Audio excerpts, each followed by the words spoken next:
এখানে যে যুদ্ধটা শুরু হয়েছে সেই যুদ্ধর যে কারণগুলো আমরা যেটা দেখি সেই কারণগুলোর মধ্যে আমি দুইটা স্পষ্টভাবে বারবারই কারণ উল্লেখ করেছিলাম। সেটা হচ্ছে এখানে একটা ধর্মীয় আইডিওলজিকে দমন করার জন্য বহু বছর ধরে ইউএস এর সিআইএ এর মাধ্যমে কিছু প্রোগ্রাম রান করতো, যেটা ইসলাম বিরোধী বেসিক্যালি।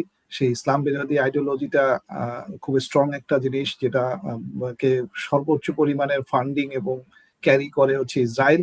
কারণ ইহুদি বনাম মুসলিম এটা আমাদের ধর্মীয়তেই এক ধরনের যুদ্ধের কথা ধর্মীয় বইয়ে বলা আছে। তার মানে হচ্ছে এটা আমরা সবাই বিশ্বাস করি যে ইহুদি কখনো তাদের আমাদের মুসলমানের ক্ষতি ছাড়া ভালো কিছু চাইবে না। এটা যেমন সত্য, ঠিক তারই সাথে সাথে আমরা যদি দেখি যে ইকোনমিক্স এবং পাওয়ার গেম এবং ইকোনমিক্স এন্ড পাওয়ার গেমে গত ১-১৫০ বছরের, মানে যখন একটা সময় বিভিন্ন পৃথিবীর বিভিন্ন অংশ বিভিন্ন ইউরোপিয়ান কান্ট্রিদের আন্ডারে চলে গিয়েছিল, যেমন ভারতবর্ষ ছিল হচ্ছে ইউকের আন্ডারে, আফ্রিকার বিভিন্ন দেশ ছিল বিভিন্ন ইউরোপিয়ান, যেমন ফ্রান্স, বেলজিয়াম, বিভিন্ন দেশের আন্ডারে ভাগ ভাগ হয়ে তারা এই সম্পদগুলোকে আহরণ করত এবং সেই সকল দেশকে তারা শাসন করত। এই ব্যবস্থাটা যখন পরিবর্তন হলো তখনই চলে আসলো হচ্ছে ক্যাপিটালিজম বলে একটা শব্দ। সেখানে হচ্ছে যারা মানে আপনার মুদ্রানীতির বা বিভিন্ন সামরিক শক্তি যাদের সবচেয়ে বেশি, তারাই পৃথিবীকে কন্ট্রোল করে। দ্বিতীয় বিশ্বযুদ্ধের পরে সোভিয়েত ইউনিয়ন ভেঙে যাওয়ার পরে একচ্ছত্র এই ক্ষমতার অধিপত্য হয়েছে হচ্ছে যুক্তরাষ্ট্র, এবং এই যুক্তরাষ্ট্র তার আধিপত্য ছাড়বে না। এবং সাথে সাথে সেই মানে ইসলাম বিরোধী আইডিওলজি, যেটাকে তারা ইসলামের এই শাসন ব্যবস্থাকে তারা যেহেতু ভয় পায়, কারণ জানে যে এই শাসন ব্যবস্থা প্রত্যেকটা সাধারণ মানুষ, ধর্মীয় এবং বিধর্মী, মানে মুসলমান এবং অমুসলিম সবাই গ্রহণ করবে, কারণ এটার মধ্যে একটা শান্তি আছে, এটার মধ্যে একটা শান্তির বাণী আছে। মানুষ এখানে সকলে সম অধিকার নিয়ে বসবাস করতে পারে। এই আইনটার প্রচলিতটা যারা যখন ইসলামিক আইনগুলো ছিল সেই ইতিহাস পড়লেও তারা দেখতে পারে। তো যার ফলে এখানে ওই গোষ্ঠীর একটা মানে সমস্যা আছে, যার প্রভাবটা যদি আমি খেয়াল করি আমাদের পার্শ্ববর্তী দেশ ভারতের মধ্যেও আছে। দেখবেন যে ভারতের ধর্মীয় উগ্রবাদী এরাই ক্ষমতায় আছে লাস্ট কয়েক বছর যাবত, এবং এটার পিছনে মূলতই বোঝা যায় যে এই ইসরায়েল এবং ইউএস এর যে মদদ, এটা তো পরিষ্কার। এবং জাস্ট গত ২ সপ্তাহ আগে মোদি ঘোষণাই করেছেন যে সে ইসরায়েলের সাথে যুদ্ধ যেতে চায়, আমেরিকার সাথে যুদ্ধে যেতে চায়, এবং সে ইরানের পতন চায়। তার মানে এগুলো স্পষ্ট যে এরা কারা, মানে শত্রু বলতে কাকে বোঝানো হয়। এখন আসেন ইরানের বর্তমান যুদ্ধের যে পরিস্থিতি আপনি বলছিলেন, ইরানের আমি যেটা বলেছিলাম যে ইরানের যে সামরিক শক্তি এবং সাংগঠনিক শক্তি, সেটার একটা নতুন রূপরেখা বিশ্ব এবারে প্রথম দেখলো। যেটা আপনাকে বলেছিলাম, সামরিক শক্তির মধ্যে একটা নতুন শব্দ আপনারা পেয়েছেন, সেটা হচ্ছে মোজাইক পদ্ধতি।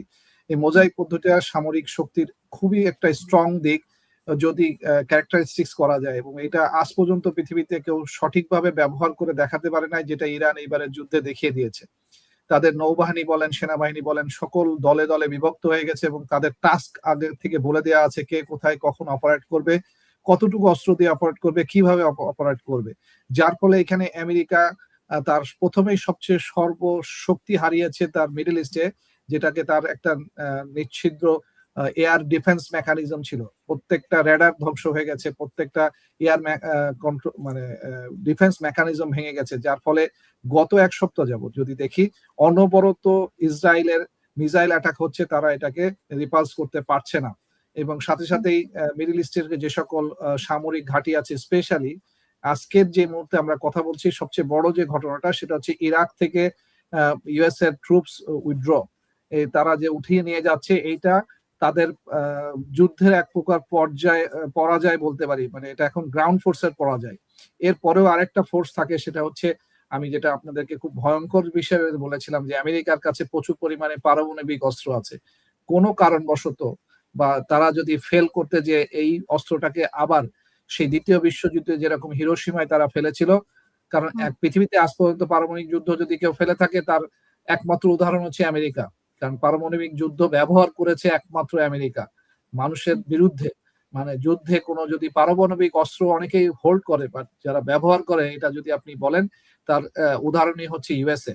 তো ইউএসএ যে একটা মানে দুষ্ট জাতি হিসেবে পরিচিত সেই সেকেন্ড ওয়ার্ল্ড ওয়ার থেকে এটা মানুষের কাছে প্রতিষ্ঠিত। এইখানে আমার একটা শঙ্কা আছে যে যুদ্ধে যখন তারা হেরে যাবে, তারা যদি কোনো কারণে এই পারমাণবিক অস্ত্রটা ব্যবহার করে, সেক্ষেত্রে এই যুদ্ধটা অন্য লেভেলে স্কেলেটন হয়ে যাবে। সেখানে রাশিয়া যুক্ত হয়ে যাবে, কোরিয়া যুক্ত হয়ে যাবে, সেখানে চায়না যুক্ত হয়ে যাবে। এখনো পর্যন্ত যুদ্ধটা আছে গ্রাউন্ড ফোর্স, নেভাল ফোর্স বা এয়ার ফোর্স এই ধরনের লেভেলে, কিন্তু যখন পারমাণবিক যুদ্ধ হয় তখন ওটা কোনো লেভেল থাকে না। কারণ একটি পরমাণুর যে শক্তি সেটা আপনার একটা মানে শহর, একটা এলাকা, একটা মানে দেশের একটা অংশ ধ্বংস করে ফেলতে পারে, যেখানে মৃত্যুর কোনো শেষ নাই। কেন মৃত্যু যেমন ইমিডিয়েট আছে, তার পরবর্তীতে 2 বছর যাবত মানুষ মরতে থাকবে, কারণ এটার পারমাণবিক যে বিক্রিয়া হবে সেটাতে আগামী 5-7 বছরে ওইখানে কোনো জন্ম নিলে বাচ্চা, সেই বাচ্চাও ওই পারমাণবিকের বাইরে যাবে না।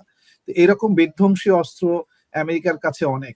তো সেক্ষেত্রে আমার একটা ভীতি আছে, বাট আমি তারপরও বিশ্বাস করি যে তারা এটা পারবে না, কারণ তাদেরও পরিবর্তন আসতে হবে। ওখানেও এখন ধরেন যে ইউএসএ তে তো আসলে শুধুমাত্র ইউএস এর আগের যে জাতিগত ছিল তারাই শুধু থাকে না, এখানেও তো এখন বহু মুসলিম থাকে, এখানে অধিবাসী আছে, বহু রকমের জাতিগত লোক আছে। অতএব আমি মনে করি যে তাদের দেশের মধ্যে একটা ব্যালেন্স অফ পাওয়ার চলে আসছে, তারা এই ধরনের অন্যায় কাজ করবে না। কিন্তু যদি আমি ব্যক্তিগতভাবে মূল্যায়ন করি, তাহলে ইরান এই মুহূর্তে অ্যাডভান্টেজ পজিশনে আছে। তারা হরমুজ প্রণালীকে কন্ট্রোল করে ফেলেছে। তারা এখন পর্যন্ত আমেরিকার যতগুলো আঘাত আছে সেই আঘাতকে তারা রিপালস করতে পারছে। তাদের সবচেয়ে বড় নেতা খোমেনিকে মারা পরেও তারা তাদের সাংগঠনিক যে ধারাবাহিকতা, যেটা আমি বলতে চেয়েছিলাম, যে তারা একটা খিলাফতের আদলে একটা জাতীয় ঐক্য তৈরি করতে পেরেছেন, ইসলামিক ঐক্য তৈরি করতে পারছেন, যেটা খুব স্ট্রংলি দেখা যাচ্ছে। এবং তারা অলরেডি বিভিন্ন ইসলামিক দলগুলোকে এবং দেশগুলোকে তারা করেছেন। এইটার পাশাপাশি আশার ব্যঞ্জক একটা কথা আমি শুনেছি, বাট এই নিউজটাকে আমি এখনো ভেরিফাই করতে পারি নাই। সেটা হচ্ছে পাকিস্তানে দাওয়াতে ইরান এবং যুক্তরাষ্ট্রের এক দল তারা বসেছে, তারা আলোচনায় বসেছে। আমি এই সংবাদটা পেয়েছি, বাট আমি এখনো ভেরিফাইড করতে পারি নাই, যার ফলে আমি এটা বিষয়ে খুব বেশি বক্তব্য রাখছি না। তবে যদি এরকম কোনো উদ্যোগ পাকিস্তানের মাধ্যমে আসুক আর যে দেশের মাধ্যমে আসুক, আমি এই উদ্যোগকে স্বাগত জানাই। যুদ্ধ কখনো মানে ভালো কিছু আনে না, যুদ্ধ মানুষের মৃত্যু আনে। সো এই মানুষের মৃত্যুকে অ্যাভয়েড করার জন্য যদি এরকম কোনো আলোচনায় তার এই দুটো দেশ বসতে পারে, কোনো একটা পর্যায়ে যদি এটা যুদ্ধ থামে, তাহলে সেটা হবে আমাদের সকলের জন্য মঙ্গলকর। আমি আসলে ডোনাল্ড ট্রাম্প গতকালকে যে কৌশলটা অবলম্বন করেছেন, এটা বোঝাই যাচ্ছে যে উনি একটা কৌশল অবলম্বন করেই বলেছেন যে 5 দিনের বিরতি। এটার কোনো ভিত্তি নাই। ইতিমধ্যেই আমরা বিভিন্ন বিশ্লেষকের মাধ্যমে বুঝতে পেরেছি যে ওনার এই কথাটার আসলে কোনো বাস্তব ভিত্তি নাই। কিন্তু কেন উনি হঠাৎ করে এই কৌশলটা নিলেন? মানে ওনার স্টক মার্কেট আর তেলের বাজার ঠিক রাখার জন্য? দেখেন, ডোনাল্ড ট্রাম্প কোনো বিশ্বাসযোগ্য কোনো নেতা না, এটা মানে একটা ট্রলই আছে। যদি আমি কিছুদিন আগে নরওয়ের একটা মানে সংসদ চলাকালীন সময়ে তার নোবেল পুরস্কার নিয়ে একটা সংসদের সকল সদস্য হাসাহাসি করতেছিল এবং হাসি তারা থামাতে পারছিল না। তো এমন একটা নেতা যার কথাতে মানুষ হাস্যরস্য হয়ে যায়, সে একটা কার্টুন হয়ে যায়, তাহলে সেই নেতা আসলে কখন কি করতেছেন, যাই করতেছেন ধরে নেওয়া হবে যে একটা চাল, একটা কূট চাল। এবং সেই ভদ্রলোক যে উনি কোনো ভালো কিছু করবেন না এবং উনি ভালো কিছু আনবেন না, এইটা মানুষ সবাই বিশ্বাস করে, ইভেন আমেরিকার মানুষও বিশ্বাস করে। কিন্তু যেহেতু আমেরিকার মানুষ ওই যে ক্যাপিটালিজমের মধ্যে আটকায় গেছে, বুর্জুয়া পদ্ধতির মধ্যে আটকায় গেছে, তারা আন্দোলনে যেতে চায় না, তারা এই সিস্টেমটাকে বজায় রাখতে চায়, কারণ এই সিস্টেমে তারা একটা বেনিফিট পায়। যেমন ধরেন আমরা যেটাকে বলি পেপার মানি, বেসিক্যালি ডেপ্থের মধ্যে একটা দেশ ডুবে আছে, কিন্তু তাদের মধ্যেই সবচেয়ে দাম্ভিক্য আছে, তাদের মধ্যেই ডলারের ইনকাম করে এবং সেখানে তারা পৃথিবীর সবচেয়ে সকল বেস্ট সুবিধা ভোগ করতে পারে। কিন্তু আপনি যদি মাথা পিছু যে কোনো আমেরিকানকে জিজ্ঞাসা করেন, ওই জন্ম থেকে শেষ পর্যন্ত তাদের একটা ঋণ থাকে এবং সেই ঋণটা নিয়ে ডুবে থাকে। এখন যদি কোনো কারণে পৃথিবীর যদি এই ডলার সিস্টেমটা উঠে যায়, এই দেশের ডেপ্থের রিকভারি যে সকল দেশ থেকে তারা করে যেভাবে, সেই ইনকাম গুলো যদি বন্ধ হয়ে যায়, তাহলে আমেরিকা সবার আগে ফকির হবে। একদম ফকির হয়ে রাস্তায় নামবে, ওখানকার মানুষ সবচেয়ে বেশি আন্দোলন করবে। আপনারা আগামী ধরেন এই 20 বছরের মধ্যে এই ডোনাল্ড ট্রাম্পের ফলাফল আমরা দেখতে পাবো বলে আমি মনে করি। এবং এই গরিবানা হালের জন্য তখন যারা এই যে আমাদের দেশ ছেড়ে সবাই আমেরিকায় যে পাড়ি জমাইছে, তারা উল্টা দিকে নৌকা নিয়ে ভাসবে না কি নিয়ে ভাসবে এটা দেখার জন্য আমি ওয়েট করতেছি যে এটার কি পরিণতি হয়। তবে ডোনাল্ড ট্রাম্পের কোনো বক্তব্যকে আমি আসলে বিশ্বাসযোগ্য মনে করি না। ডেফিনেটলি উনি মিথ্যা কথা বলেন এবং মিথ্যা কথা দিয়ে উনি যেটা মুখ দিয়ে বলেন আজকে সকালে সেটা বিকাল বেলা উনি পরিবর্তন করেন। সো ওনার কোনো বক্তব্যের উপরে মানে আমি কোনো মন্তব্য করতে চাই না। তবে আমার কাছে যেটা মনে হচ্ছে উনি যুদ্ধের যে ইন্টেন্সিভ যে জিনিসটা ইরান বাড়িয়ে ফেলছিল, যেটা উনি একটা থ্রেট করেছিলেন 48 আওয়ার্স এর, যে উনি বিদ্যুৎ সকল কিছু সংযোগ ব্যবস্থা ইরানকে ধ্বংস করবেন, ঠিক তার বলার সঙ্গে সঙ্গেই ইরান যে রিপারকেশনটা করেছে তাদের মিসাইল দিয়ে ইসরায়েলের উপরে এবং বাকি প্রত্যেকটা আমেরিকান ঘাঁটির উপরে, ইভেন ইনক্লুডিং সাইপ্রাসের মতো দেশে যে তারা আঘাত করতে পারতেছে, এইটাতে মানে যাতে ইন্টেন্সিভনেস আর না আসে সেটার জন্য হয়তো বা টাইম বাই করতেছে, সে হয়তো রাস্তা খুঁজতেছে আর কোন ধরনের রাস্তা দিয়ে সে যুদ্ধের মোড় ঘোরাতে পারে কিনা।